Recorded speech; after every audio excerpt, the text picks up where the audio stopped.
তো আজকে ওয়েব ডিজাইনের তৃতীয় ক্লাস। আজকে আমরা জানবো সিএসএস।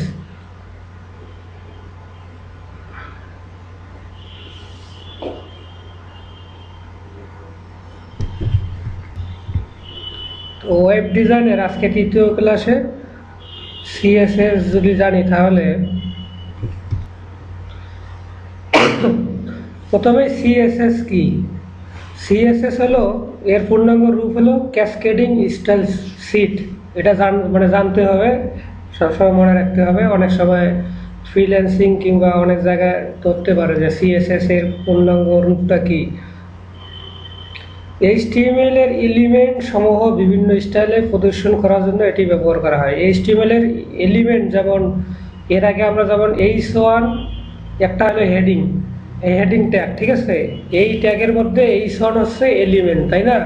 এটা তো আমরা জানি। এর ফন্ট কালার, তারপরে ফন্ট সাইজ যে কোনো স্টাইলে করার জন্য সিএসএস প্রয়োজন হয়।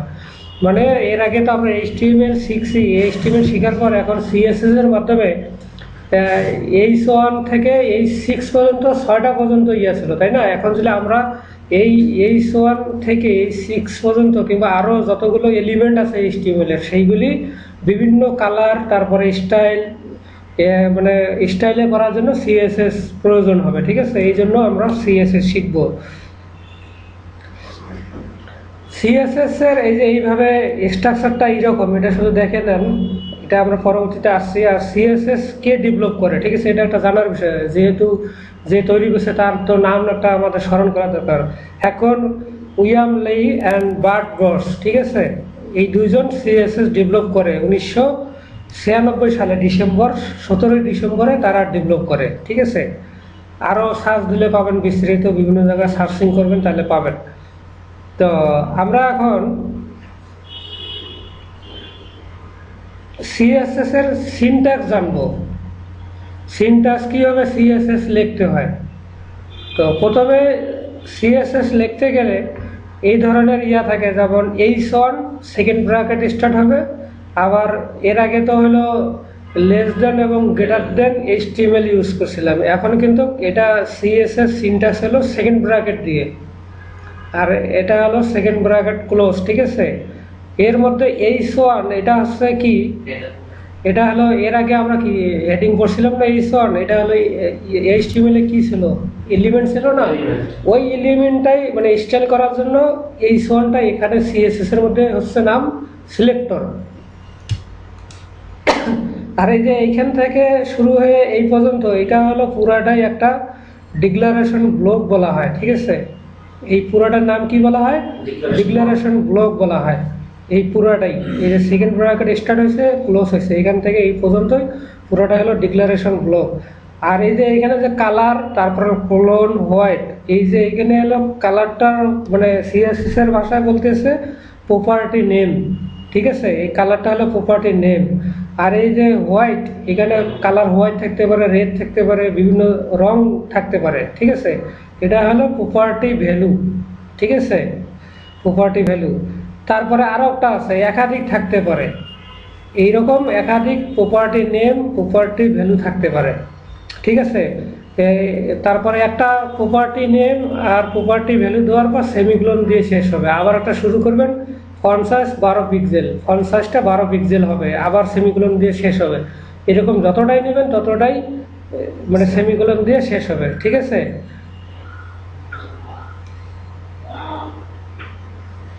সিএসএস সিলেক্টর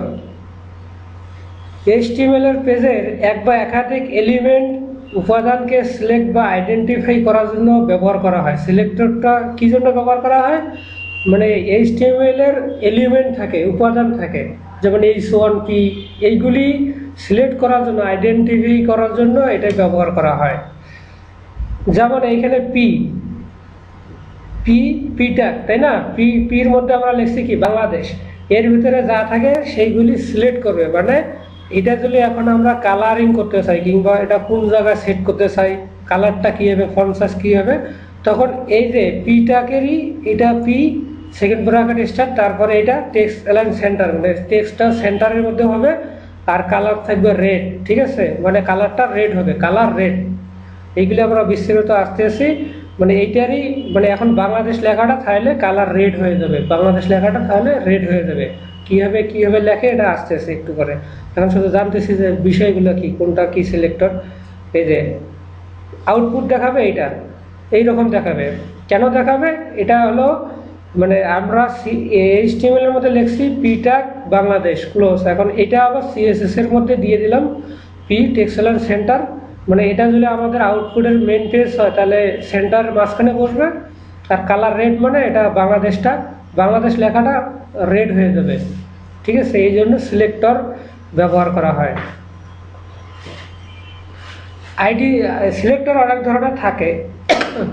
আইডি সিলেক্টর, এখন আমরা জানবো হলো আইডি সিলেক্টরটা কি। আইডি সিলেক্টর মানে সিলেক্ট করতে হ্যাশ চিহ্ন ব্যবহার করতে হয়, লিখে নিতে পারেন। আইডি যদি মানে সিলেক্ট করতে চান তাহলে হ্যাশ চিহ্ন সামনে দিতে হবে। আর অনেক প্যারাগ্রাফ ট্যাগ আছে, কিন্তু আপনি শুধু একটিকে প্যারাগ্রাফকে, যেমন PID আমরা লিখবো যখন HTML কোড লিখবো PID প্যারা, এরকম এখানে প্যারা 1 দিচ্ছি না, আপনি ইচ্ছে মতো নাম দেবেন, আপনার ইচ্ছা মতো নাম দেবেন। তারপর হলো এখানে কি লিখছি, মাঝখানে হলো হ্যালো ওয়ার্ল্ড, তারপরে পি ট্যাগ ক্লোজ।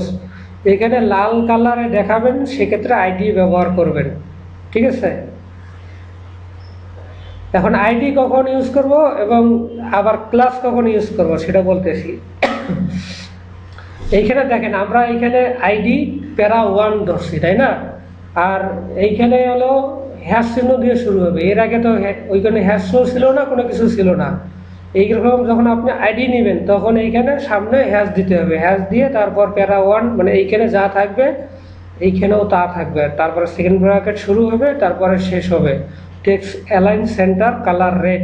ঠিক আছে, বুঝতে পারছেন বিষয়টা?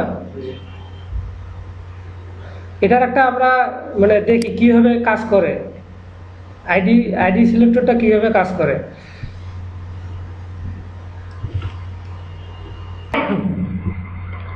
দেখেন এখানে HTML হেড, তারপর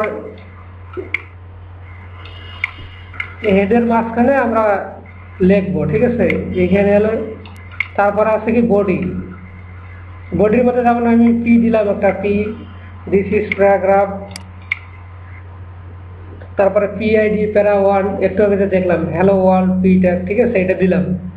দেওয়ার পর এখন এইগুলিরই স্টাইল আমরা কয় ধরনের লিখতে পারি সেটা পরে আসতেছে, তার আগে আমরা হেডে দিয়ে কাজ করব। স্টাইলটা হেডে লিখবো, কিভাবে রান করব আমরা এটা। এই প্যারাটাই এখানে স্টাইল শুরু হবে এবং স্টাইল ক্লোজ হবে। ঠিক আছে, তারপরে হলো হ্যাশ প্যারা 1 সেকেন্ড ব্র্যাকেট শুরু হবে। এখন আমরা এই যে এর মাঝে যা একটা কোড লিখবেন, যেই কোড লিখবেন সেইটাই এখানে কাজ করবে। তা আমরা এখানে text align centre colour red, তো এটা যদি এখন আমরা রান মানে সেভ করি, সেভ করতে গেলে কি করতে হবে, file name dot HTML all type দিয়ে ফাইল নেম ডট HTML দিয়ে সেভ করতে হবে। যেমন আমরা এটা নাম দিলাম কি আইডি সিলেক্টর। ঠিক আছে, দেওয়ার পর ডট HTML দিলাম, সেভ করলাম। সেভ করার পর এটা এখন আমরা রান করে দেব, ফায়ারবক্স দিয়ে রান করাই। রান করলে দেখেন এইখানে কি আসলো, সেন্টারে আসলো হলো হ্যালো ওয়ার্ল্ড, তারপর paragraph is not affected by the style. আমরা যদি কোডটা দেখে আসি তাহলে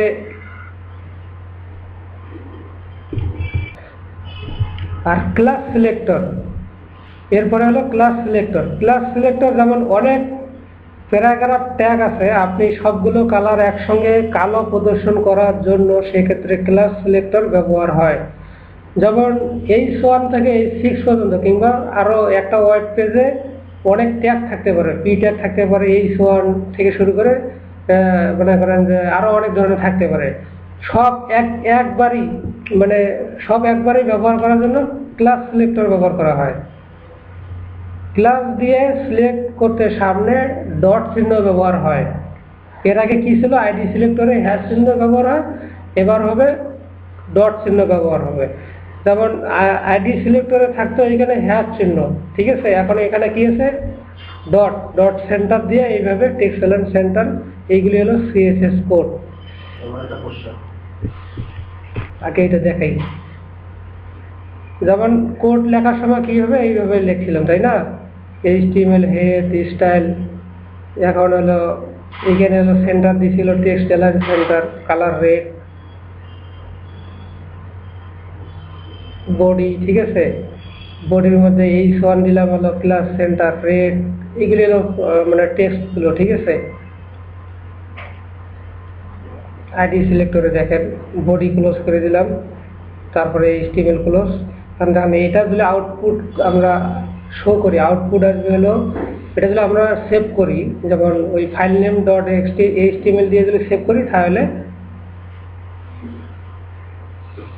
এখানে আউটপুট আসছে রেড অ্যান্ড সেন্টার, এই লেখাটা এখানে আসছে। এই লেখাটা দেখেন লাল রঙের হয়েছে, কি জন্য হয়েছে? কালার রেড দিছি এবং টেক্সট অ্যালাইন সেন্টার দিছি, মানে সেন্টার থেকে শুরু হচ্ছে। এখানে টেক্সট অ্যালাইন কি এইগুলি পরবর্তীতে আসতেছি, লেফট দিলে লেফটে, রাইট দিলে রাইটে, ঠিক আছে? তারপর দেখেন যে P class centre red and centre align paragraph. এখানে দেখেন যে ক্লাস আমরা কটা নিছি, H1 যে ক্লাসটা আমরা ব্যবহার করছি, H1 ক্লাস সেন্টার, আমরা সেন্টারের একটা কোড লিখছি, text align centre colour red, ঠিক আছে? পি ক্লাস সেন্টার, পি তো ওই ক্লাসটা দিয়ে দিছি, আবার H1 মানে সেম মানে ইয়াটা দিয়ে দিছি, ঠিক আছে? দিয়ে দেওয়ার পর এখন রেজাল্ট হয়েছে এইটা, ঠিক আছে? এখন আইডি কখন ব্যবহার করবেন এবং ক্লাস কখন ব্যবহার করবেন?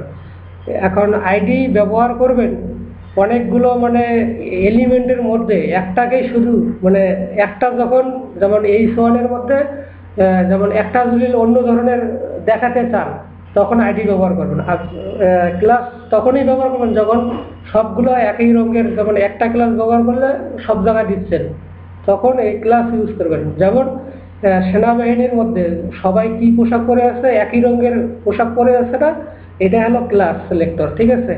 আর সাধারণ জনগণ এক একজন মানুষ এক একটা পরে আছে, যেমন আমরা এখানে ড্রেস এক একজনের এক একটা, এখানে আইডি, ঠিক আছে? যখন এখানে অনেকগুলো লোকের মধ্যে যখন এক একজনের ড্রেস এক একটা হবে, তখন হলো আইডি ব্যবহার করবো। আর ক্লাস মানে তখনই ব্যবহার হবে যখন যেমন সেনাবাহিনীকে সবার ড্রেস একই রকম, তখন হবে মানে ক্লাস সিলেক্টর ব্যবহার করবো। বুঝছেন? পি ট্যাগ অনেক থাকতে পারে, পি অনেক থাকতে পারে, H1 অনেক থাকতে পারে, তাই না? এখন অনেক এই H1 এর মধ্যে একটা আপনি স্টাইলটা ভিন্ন ধরনের করবেন, তখন আইডি ব্যবহার করবেন। আর সব একই রকম করতে গেলে যেমন H1 কালার রেড ইয়া, ওই ক্লাসটা সব জায়গায় দেবেন, সব জায়গায় একই রকম শো করবে, ঠিক আছে? এরপর হলো এলিমেন্ট সিলেক্টর।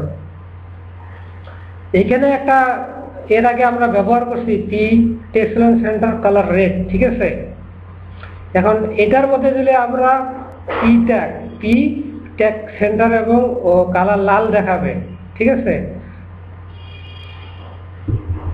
এর আগে বললাম কি আইডি সিলেক্টর, তারপরে হলো ক্লাস সিলেক্টর, আইডি সিলেক্টর ছিল হ্যাশ, ক্লাস ছিল হলো ডট, আর আরেকটা সিলেক্টর হলো এলিমেন্ট সিলেক্টর। সেটা হলো কি, ওই যে আমরা পি দিয়ে শুধু ইয়ে দিছি, এর সামনে কোনো কিছু দিয়ে নেই, আইডিও দিয়ে নেই, হ্যাশও দিয়ে নেই, এটা ডিফল্ট ভাবে থাকে। H1 দিয়ে H1 সেকেন্ড ব্র্যাকেট শুরু হবে, তারপরে ওর মধ্যে ইয়াগুলো কোডগুলো লিখবেন CSS এর, তখন এই ক্ষেত্রে এটার নাম হচ্ছে এলিমেন্ট সিলেক্টর।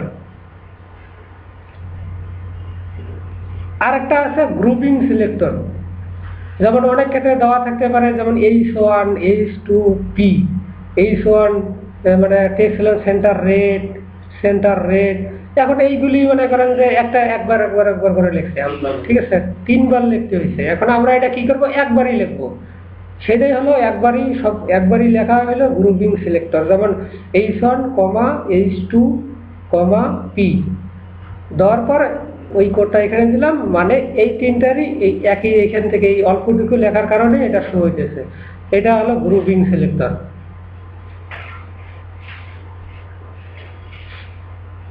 এখন CSS কোড লেখার পর কোড যে লিখবেন, এটা CSS সন্নিবেশ করার 3টি উপায় আছে। কিভাবে মানে আপনারা CSS কোড লিখবেন, কিভাবে ফাইলে কিভাবে কোনটা কি মানে ইনলাইন অনেক ধরনের আছে। External CSS, external style sheet, হ্যাঁ, পরে হলো ইন্টারনাল, আর একটা হলো ইনলাইন। এই তিনভাবে সিএসএস ভিতরে এইচটিএমএল এর ভিতরে কাজ করানো যায়, ঠিক আছে, কোড লেখা যায়।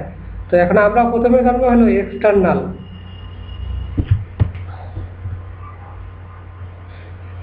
এক্সটার্নাল সিএসএস ব্যবহার করার জন্য আমরা একটা ফাইল করব। এর আগে একটা হলো সিএসএস, একটা হলো ইমেজ, একটা হলো মেইন ফাইল থাকবে।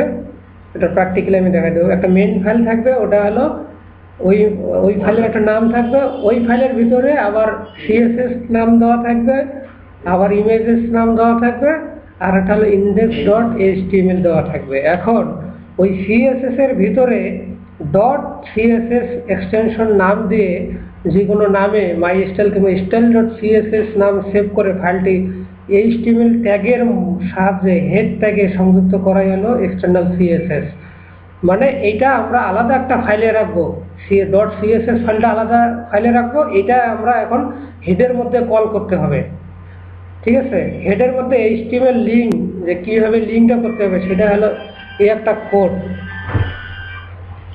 হেডের মধ্যে লিঙ্ক রেল স্টাইল শিট, ঠিক আছে, টাইপ টেক্সট তারপর /css href ইকুয়াল টু হলো মাই স্টাইল.css। মানে কি, আমরা মাই স্টাইল.css এটা একটা সিএসএস ফোল্ডারের মধ্যে অন্য একটা ফোল্ডারে এই ফাইলটা রেখেছি, ওই ফাইলটা এখানে আমরা লিঙ্ক করে দিচ্ছি। লিঙ্ক করে দিলে কি হবে, ওই ফাইলে আমরা কাজ করব, সিএসএস কোড লিখবো। আমাদের এইখানে এই index.html ফাইলের মধ্যে আমরা হেডের মধ্যে এটা সংযুক্ত করে দেব। যখন সংযুক্ত করে দেব তখন ওইখানে যে কোড লিখবো এইখানে কাজ করবে। এটা হলো এক্সটার্নাল সিএসএস। আর মাই স্টাইল.css এই যে এটা আলাদাভাবে, মানে অন্য জায়গায় আমরা এইভাবে কোড লিখবো, যেমন এইরকম হয়তো বডি ব্যাকগ্রাউন্ড এই সব পি, ঠিক আছে, পি কালার এটা ওইটা এরকম অনেক কিছু কোড লিখবো। এটা লিখবো হলো মাই স্টাইল.css, এটা হলো সিএসএস ফোল্ডারের মধ্যে এটা লিখবো এইখানে যা লিখবো। আর এটা হচ্ছে লিঙ্ক করাই দিলাম, হেডের মধ্যে লিঙ্ক করাই দিতে হয় এক্সটার্নাল সিএসএস এর মধ্যে, ঠিক আছে। লিঙ্ক করাই দেওয়ার পর ওইখানে তখন কাজ করবে। এরপরে আছে ইন্টারনাল সিএসএস। এইখানে দেখেন, এর আগে আমরা কি করছি, হেডের মধ্যে লিঙ্ক করা দিচ্ছি অন্য একটা ফাইলের। এই ইন্টারনালের মধ্যে আপনি লিঙ্ক করা না, এইখানে হলো হেডের মধ্যে স্টাইল শুরু হবে, স্টাইল শেষ হবে। এই যা কোড লিখবেন স্টাইলের মধ্যে, এখানে এর আগে লিখছিলাম কি আলাদা ফাইলে, আর এবার হলো হেডের মধ্যে যা কোড লিখবেন হেডের মধ্যে। এই হেডের মধ্যে দেওয়াটাই হলো ইন্টারনাল। তো আমরা সবসময় ইন্টারনাল ব্যবহার করব না, ঠিক আছে, কারণ সিএসএস এর হাজার হাজার কোড থাকতে পারে। একটা ওয়েব ডিজাইন যখন ডেভেলপ করবো হাজার হাজার কোড থাকবে সিএসএস এর, সেই ক্ষেত্রে আমরা এক্সটার্নাল ইউজ করবো, মানে আলাদা ফোল্ডারে লিখবো সিএসএস, এইখানে কাজ করবে, ঠিক আছে। আর একটা এটা যখন আমরা আউটপুট করব, দিস ইজ হেডিং, মানে কি এইখানে H1 শুরু হয়েছে, দিস ইজ হেডিং, এই যে দিস ইজ হেডিং, পি হলো এটা, ঠিক আছে। যেমন এইখানে হলো হেডিং এ H1 কি কালার মেরুন দেওয়া হয়েছে, মার্জিন লেফট মানে 40 পিক্সেল, মানে মার্জিন লেফট, মার্জিন বলতে সরে গেছে, এখানে মার্জিন 20 পরে আসতেছে। এটা হলো ইন্টারনাল গেল। আর একটা আছে ইনলাইন সিএসএস। HTML এ এলিমেন্টে স্টাইল অ্যাট্রিবিউট দিয়ে সিএসএস ব্যবহার করা ইনলাইন সিএসএস। মানে হচ্ছে আমরা এর আগে হলো এক্সটার্নাল ইন্টারনাল ব্যবহার করছি, এবার আমরা কোড লিখতে গিয়ে এইখানে মানে সুবিধা হলো সিলেক্টর দিতে হয় না, তারপরে হলো দ্বিতীয় বন্ধনী নেই, ঠিক আছে। এটা লিখবো কীভাবে, যেমন আমরা H1 স্টাইল, এখানে স্টাইল শুরু হবে, আগে আমরা H1 ট্যাগের মধ্যে HTML ট্যাগের মধ্যে H1 style colour clone blue, তারপর মার্জিন লেফট এইগুলি দেওয়ার পর আবার এইখানে দেওয়ার পর এখানে H1 স্টাইল ডাবল কোটেশন, আবার ডাবল কোটেশনের মধ্যেই লিখতে হবে, কালার একটা করে লিখবেন, সেমিকোলন দিয়ে শেষ হবে, এইরকম এখানে অনেক থাকতে পারে। তো এইখানে যখন লিখবেন তখন সিলেক্টরও লাগবে না, দ্বিতীয় বন্ধনীরও দরকার নাই। এটা হলো ইনলাইন সিএসএস। তো এইগুলি আমরা মাঝে মাঝে ব্যবহার করব। আমরা বেশি ব্যবহার করবো হলো এক্সটার্নাল, যখন ওয়েব ডিজাইন ডেভেলপ করব। আর মাঝে মাঝে যেমন এইরকম H1 কিংবা এইখানেও দিতে পারতাম, শুরু হবে কি পি, এইখানে দিলে আমরা একটা পি স্টাইল, স্টাইল দিয়ে শুরু হবে, স্টাইল ইকুয়াল তারপরে হলো ডাবল কোটেশন, এর মধ্যে আমরা সিএসএস কোডগুলো লিখবো, তারপরে ডাবল কোটেশন শেষ করে দিয়ে এই যে ট্যাগের মধ্যে দিয়ে তারপরে এখানে করবো, তখন এটা হলো ইনলাইন সিএসএস। বুঝতে পারছেন? এটার আউটপুট হচ্ছে দিস ইজ হেডিং। দেখছেন আমরা মাঝখানে একটা সিএসএস এর কোড লিখে দিয়ে এটার কালারটা আমরা চেঞ্জ করলাম, কালার ব্লু দিলাম, এটা হলো ইনলাইন সিএসএস। হ্যাঁ, সিএসএস স্টাইল ছাড়া এখানে হবে না। স্টাইল যখন দেখবেন যে স্টাইল, তারপরে এই যে এইরকম এই কোডগুলি হচ্ছে কালার ব্লু। আরো বেশি যখন কোড করবেন আমি দেখাই দিলে তখন আরো বুঝবেন যে কোনটা সিএসএস কোড কোনটা এইচটিএমএল কোড। যেমন এইখানে হলো H1, এটা হলো এইচটিএমএল ট্যাগ, ট্যাগের মধ্যে আমরা সিএসএস কোড লিখছি ইনলাইন স্টাইলে। ঠিক আছে, তো কোনো প্রশ্ন আছে এখন?